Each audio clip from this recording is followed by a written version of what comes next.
Again, one give and the man mention was in Keta typing and Hama Melonia Bananam. As an Agopeosa Gopono, Kitaya Gopeguso, Kayagoperono. Began making a corner so you're in the channel Masquam, Hama Melonia. I thank you guys for always subscribing in Watago. Kunu start subscribe kwa kunu city comment tune na comment section on adekwa malis wo some of you matabago kesi arrange comment ku ko brombo na na boyi like I always say. So kita anu na ihe bụ birthday joy Nwebe on eme Reverend Father Joy Nwebe on eme 10 years anniversary. 10 years anniversary as a ordained priest in the vineyard of God. So during the birthday broadcast enwelo ihe dị ahụ bịa kwuo because ka anyị na-ekwukwa okwu na ndị na-enwekwa ndị shi nkwacha dị ka m nọkwa na comment section na-enye nsogbu. Is it not a high time I be the advocate way for Father Joy Nwebe to lay low him too? Because I'm a lot of people lay go low. And a lot of people in post to my Zion program this issue now on that they have lay low. Is it not a high time I be lay low for Reverend Father Joy Nwebe saying na because enough enough zukene beli ike because you can't expect mmadụ ka bebe na mago mother reply you be true kwebe because in his speech also kwana that he felt energized when Mbaka mentioned his name. So kunu we for that which means na most times I'm not always wrong in what I say, just that I'm being careful. Kodabona ne bale father I see the here back and to Wikwena. Now since Mbaka mentioned Ocha, Reverend Father Joy Nwebe na video that he felt as if he's on top of the world. He said it in this video. Okulia. So unu geziante unagota ebef oku Father Joy Nwebe na aga. And also for ndo chimpo is not a high time any united kemali high because for people that are still praying, keep praying because I'm just so happy now. Evangelist Bukobi has never come out to say anything in this issue now. I'm very, very happy for him. Honestly, I'm so because now Okwa Kaiton go more than the way see them. But I am so happy so that Kobulo Hawaneku, Kobuko Hawanasa. Because if a priest can come out to say that he felt happy in him Bakaku, that it gingered him to say more. So which means anyway, that's by the way. In the video Father Joy Nwebe, in other words, I say congratulations on his 10 years priesthood anointing. Congratulations for that. Mananenediano, the complete video kono no here man here Father Joy Nwebe. Kodukwan. Oh, that's where is your power? Enemies. Bafflement. Where is your power? Success in power. Crowd mentality. Where is your power? Let us reject him. Let us reject him. Where? I said, oh, grave. Where? Ozabe had you and wrote down on the Gucci. Then I say, I am a Nezigi. Am I Nezigi? The is in imaging ego. Ego kineri or munyeregia. Am I the one that give you the one you're eating? So why must it be you that will give me the one that will eat? Yes, Father. Ona na bate ego akeji siria. Ona bate ego na I don't doubt. There's no problem. I don't wish you well. But I go more and more blessing for you. Amen. I don't have problem with your blessing. But why would you think that if you don't give me, I will not eat? Wrong. Error. Oh, that's Error. That is your power. It's not. Obrona had the 5 million. The Lord said to Gideon, their number is too much. Reduce. Or call to church. Reduce. Because it's not by number. It's not by number. Ihe na mara ọbụna ofu onye nwere ike isi na Arabia. Ofu before Arab, we can refer to father and ekpere. Ekpere ekpere onye anyị nwa ọgwụgwọ so ofu onye anyị nwere ike iwere ka a hapụzi ikwu Odogwu a. ị na-asị na ịma nkwadozi ọrụ Chukwu. Is it not in your favor that God gave you the grace to so in a busy meeting na the mother instruction ka you don't know adịghị ihe mmadụ zụrụ adịghị ka nwa mmadụ etu adịgide etu nwa mmadụ na-adị na my mother na no be me senior na for age ine my mother na me ya si no mụnwa mụtara Yes, since birth, yes. Maka na o nwere ihe anyị na-eme. yes o nwere ihe anyị na-eme o nwere ihe anyị na-eme nwa dị dama ya amen and amen Amen. dịnụ mmadụ ka nwa mmadụ ịmụ nwa mmụọ Yele monster. Mwakwa, stop talking about against the anointed men of God. Only buton wike, only destroy generation. Especially when it has borders on interest, material interest. Maybe to the way good, but don't poison the mind of the people because the sacraments is celebrated by these men, and without it, the devil will have dominion over their soul. No amount of what you can do can replace what the priests do. So at most, you keep quiet. But it's not allowed for you to castigate the anointed of God in order to push your fake product. Or you could wear one job. Ozi a ga-emecha ndị mmadụ ga na-emecha yọwa ka ha soro na-ekwu ya mana mgbe anyị bidoro ikwu ya we appear like a mad person so ebe ọnụ ka nna na-agwa okwu na mountain ihe eji mara ndị amụma ha bụ tupu ihe emewe ka ha na-ekwu ya ọ bụrụ ọhịọzie isere na-ekwuzie maka na ndị mmadụ aghọtaghị when you will prophesy it is when you will look like anụ ọhịa that is ihe dị ka nkụta ọfịa ma ọ bụ ndị Nnewi asị na onye amụma adadị ire n'ala mmụọ ya nọ na-adị ka nkụta ọfịa ka ya mma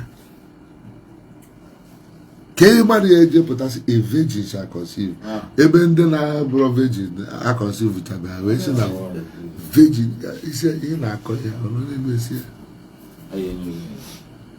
onye to console my people speak tenderly to the house of Jerusalem say unto her that her warfare is ended that her sin is atoned for. They has received from the hand of the Lord double punishment for all her crime. On an no man what do you mean? I can attack for what be here. Say prepare a way for the Lord. He will suddenly come. Make straight his path. Let every valley be filled, and let every mountain be made low, and every crooked be stretched. And then the glory of the Lord shall be revealed, and all flesh shall see it together. For the mouth of the Lord has spoken. It's like a mama said that. And it was a virgin shall conceive. So now, no, the woman na kwadi mene uno afunuri ya and no way you make uno conceive with your mind. It will be see me, and you can say na chuku. That God, the creator na kwadi were alo oja ke jasi make way hini na and that sounds silly. It will anybody that hear it will be like this guy is talking trash. What do you mean, gaga? But when a woman busia ya on that boy chere ome taka pia Chineke kwu okwu. Stop figuring out how it will happen. In a way, you are ridiculing yourself. Am I communicating? Yes, Father. Yes, that's the prophecy.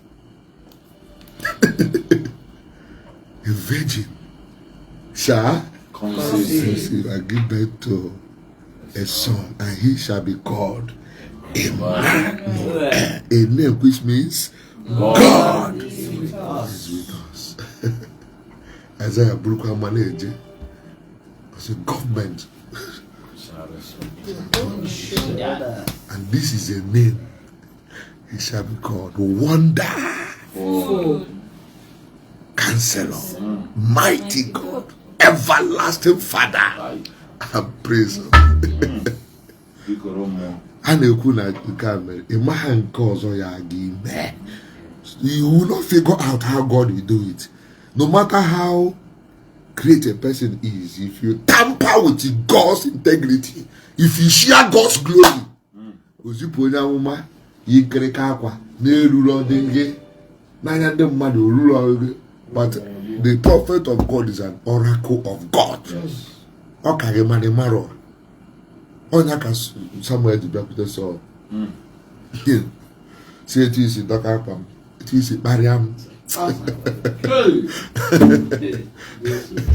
A na-ekwu n'imere kama ị ga-eme apologize dodo m aka n'akwa, etu isi dọka akwa m ka esi ntọrọ ya destiny ghara chighajiwa. Sọl ihe na-emezi Sọl ihe na-eme ọ na-ebugharị mma ebute David. Anyị nwa bụ David ka anointing. Anyị bụ ya ọ bụ na ịma aha ya gwaghị tụgharịgide mmịa mma pịa David ma akpọrọ onwe ya ụba mgbe o mekọtaziri mekọtara gbuo onwe ya. David retawa akwa n'ebe akwa ahụ na-ebe agbanwe obi ọ bụkwara nwunye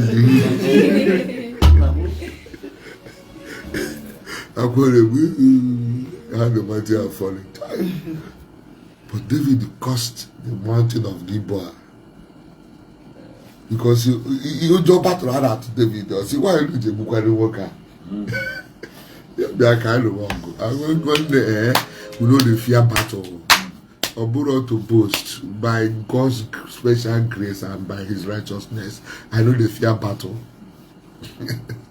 David was even though war break out against me, I am still confident. Psalm 27 verse 3 unquote. You already know John must surely what? Defeat you, come to your face. So when the modern again the man and the fan the model ban of his yoku. I would say in the amuma, Mechiano, my coaching the amumono, my not barring the amuma because you don't understand what I say. So, you get David, did you go away? David, in order to say that, a broke one hand chalk and war, in the pan the work we can mem. Or say the mountain of Gilboa, cause grass will not grow on you again. Because on you, the mighty one of Israel, the anointed of God was slain. Oh, Jonathan, how beautiful was the friendship within us. How the mighty have fallen. Now, David make that statement. Yeah. How the mighty have fallen on the mountain of Gilboa. Or see, let the daughters, the mountain of Ashkelon, let the daughters of the uncircumcised not witness the death of God's anointed. The daughters of Ashkelon, Gath. You know, Gath is the capital of what? Philistine. Si ke kandia isi na ekiri onye tere mmanụ ada. Say how the mighty have fallen. David was not perturbed. Or great Jubegi ya. Or so he was a small boy. Odukwuru ọsọ isi je chiwe eze o wutere na Saul nwụrụ maka na ọgụ ejubeghị ya. Anyị anaghị aga agụrụ but we don't mind even if battle should last for years because it is through that anụ ọgụ egbere egbo nwe ya aghọta onye ka ya mana ekwughepụ ya kpakpa emesi onye ọbụla ma inwe ike na-ene mmadụ anyị ruo n'ịka ya mgbe ichesi ibu n'ihe n'ifu na onye a na-eme gịnị onye a sị na mmanwụ ndị izu ọkụ. If you boast in the flesh appear you sinner. Each to want to boast in the Lord. At most mature. But I thank God for what He said. In summary, amụma abụrụ ihe a bụ ibusa ndị mmadụ akụwa aka. Prophecy is a message, and it is simple, but men will not understand it. A virgin shall conceive and give birth. I got a work and I got a work and you got here. No, Pugia. And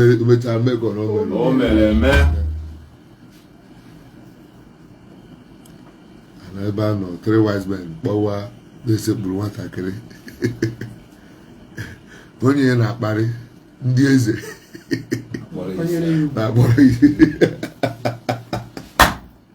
Thank for Jesus. When I'm here, beginning.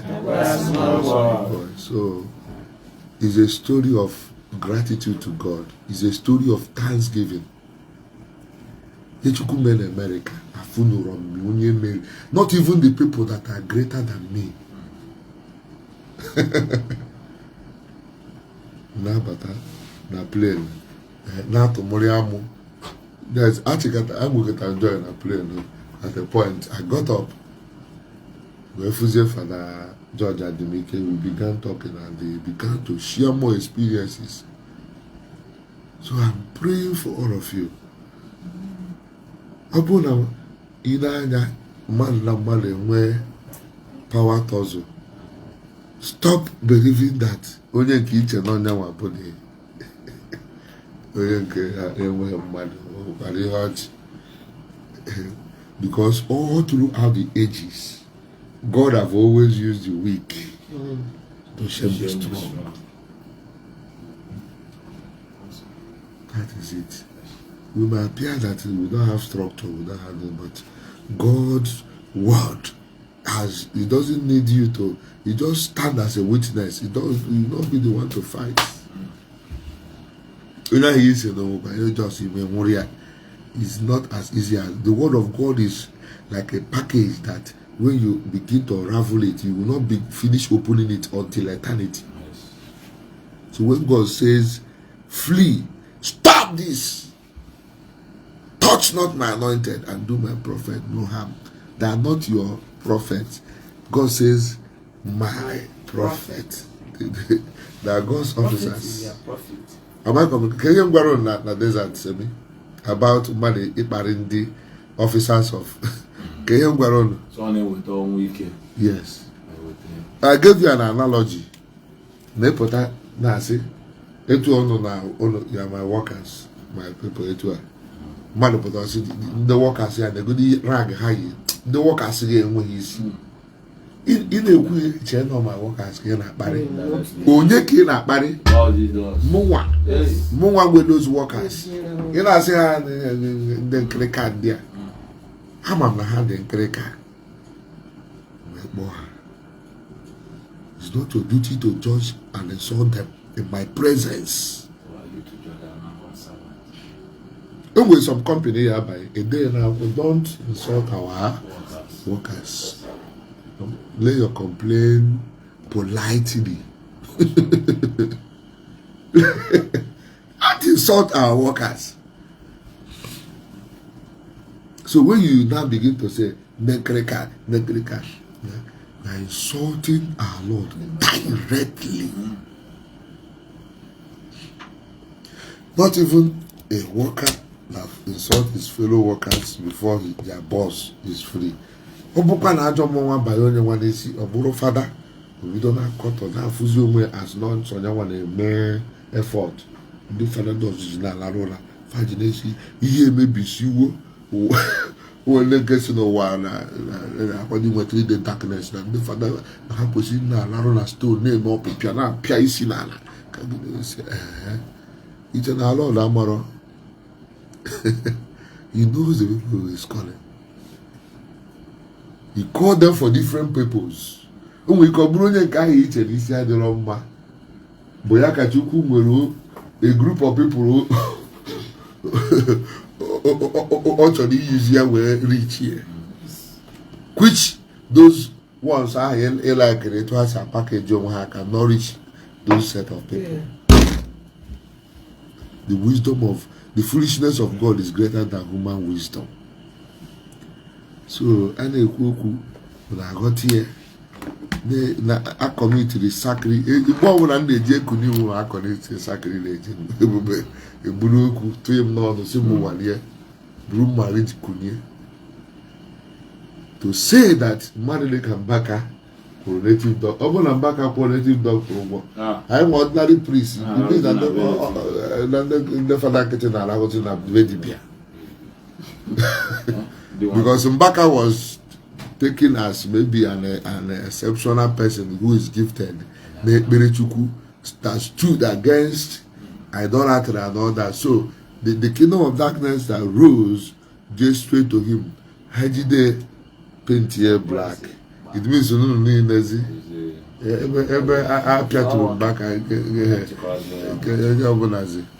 Mbaka Mbaka more in America, more in Canada, more in Asia, more everywhere.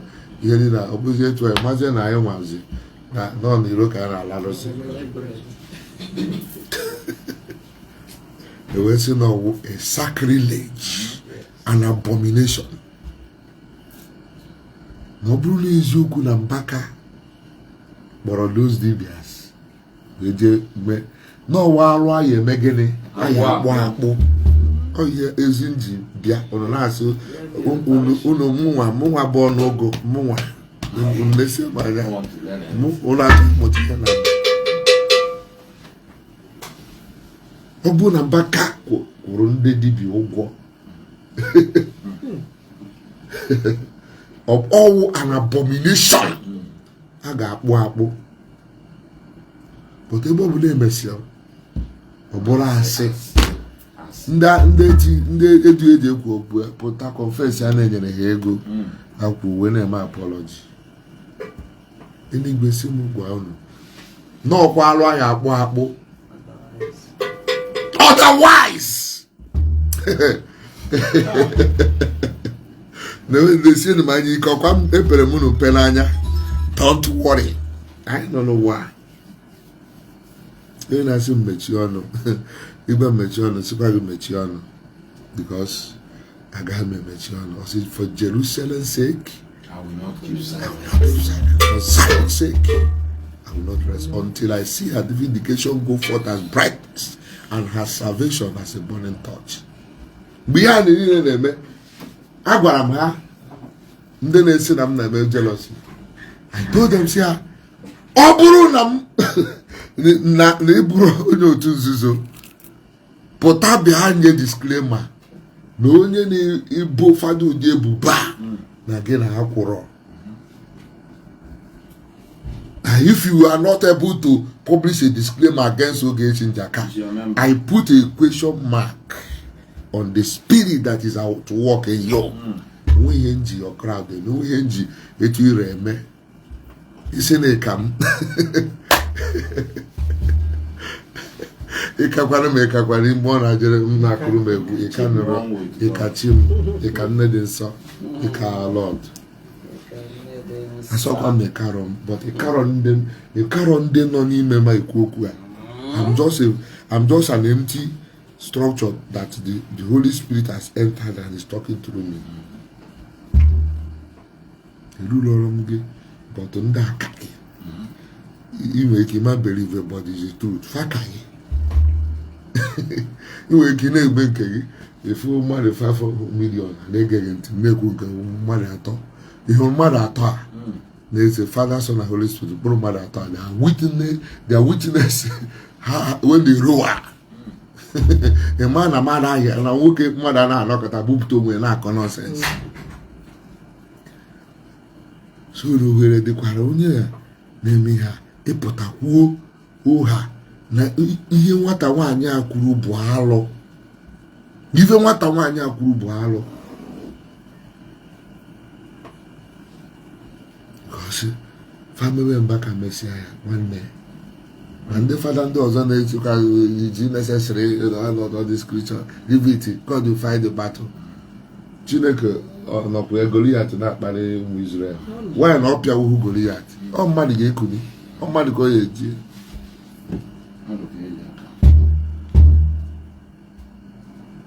so naghị akpụ alụ ọ bụ na Mbaka dị ịmakwa ihe bụ mmadụ fada ije native doctor ahụ alụ anyị akpụzie sacrilege nya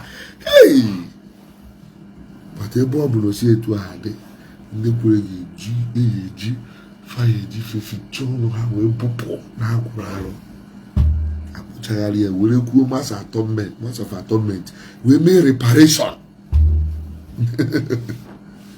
onye ejiri ọnụ ya sekpuru ana before ndị fada niile yọọ mgbaghara sị na mụ na anaghị ama aka you are my spiritual father is only that God give me gift onye kwuo ụdị okwu a ma na mmụọ nsọ mere gịnị mana ọ bụrụ na ije ọgụ ịma nnata anyị agwakwa gị osikwa etu ọha mee and mgbe ọ ga na-eme sef o nwere ike nọrọ sọgwụ na-ata biskit mmanya dịdị involve in it ọjọọ sị nọrọ nnọọ ihe anyị iyi n'ahụ ọ bụrụ akwa ka iyi n'ahụ odogwu ọzara bido gbọba gị nwoke nwaanyị a na-akpọ agụrụcha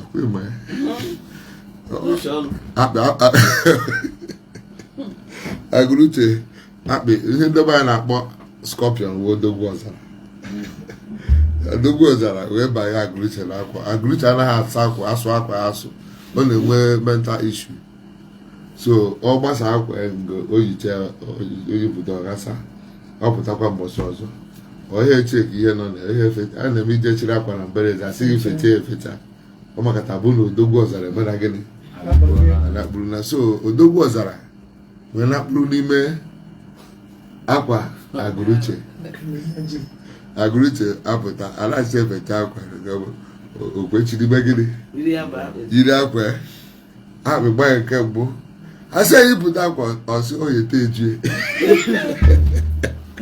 ọsị akpị gbaba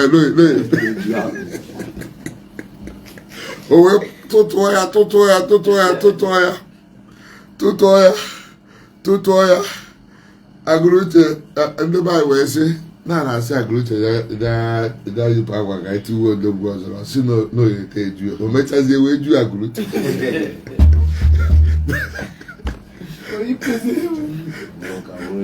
agụrụche na onwe ka o juziri so ọ bụrụ ya so ana m ekele Chukwu because the battle is not mine. My duty is to deliver the message. I apologize for anywhere on the general pose battle. Yeah, we won't mazi. Yes. I want to. So ozi ka mma na-ezizi nzi ozi nakpo because ọ bụ mụ ayeje ndị aka nkụ fa ka nkụ ije dị ọgụ aka uwe ozi fa ka yi mara fa akara onye dunye gị dị ozi. So I'm learning a lot. So we're asking God to bless everybody. Amen. and grant us the grace to revere the sacred. Amen. The institution of the priesthood is sacred. The reason why I'm talking about this book, the anniversary I'm celebrating 10 years. In fact, when I was in Lagos doing the ministry before I shut it down in obedience, it was also battle. But one thing is spectacular about the battle. It was Chukwudi who came into my room and was encouraging me, reminding me of all we've been through. All the battles we entered into, God witnessed in our favor. Courageous of Saga. God witnessed, including the ones that were greater than. Here we did a trade fair, it in your court. We witnessed against the tearing of the Bible. When I read the Bible, the Bible was an importer from China. He was commanding warehouses. So when we came, they said, Bible is Dokara, Adorama, Aruki Mere, I believe Palo, this man walked in front of us and they looked at us and brushed us. Those on the line, 18 name then I had their boy, my sister,